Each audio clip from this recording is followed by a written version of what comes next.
Selamat datang ke CD terbaru Muhammad Chan. Jom singgah di Muhammad Chan Sungai Buloh. Hari ini Syakira nak bawa anda semua makan ke restoran Cina Muslim yang famous dekat Sungai Buloh. Jom ikut saya. Masuk je dalam Muhammad Chan Sungai Buloh, anda akan rasa suasana yang sangat luas, cantik dan selesa. Kalau nak buat event dengan family ke dengan kawan-kawan pun boleh. Semua tempat dekat sini Instagramable. Kejap saya order dulu. Terima kasih bang. Tada! Inilah yang saya order tadi. Bau dia pun dah sedap. Udang nestem. Udang segar digoreng rangup hingga keemasan, kemudian digaul bersama nestem.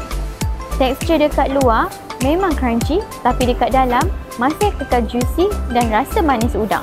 Makanan ni memang unik, tak sama macam dekat kedai lain. Thai lemon chicken chop. Ayam yang disalut tepung digoreng rangup di luar.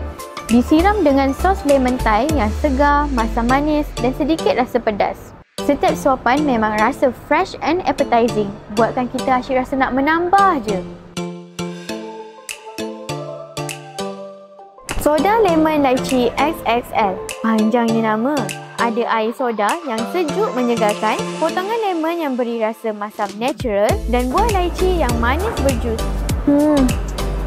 Memang sedaplah semua makanan dekat sini.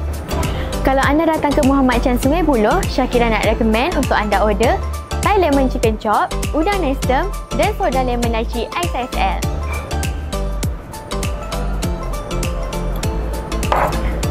Kalau nak booking, boleh terus call nombor ni, okey? Jangan lupa datang tau!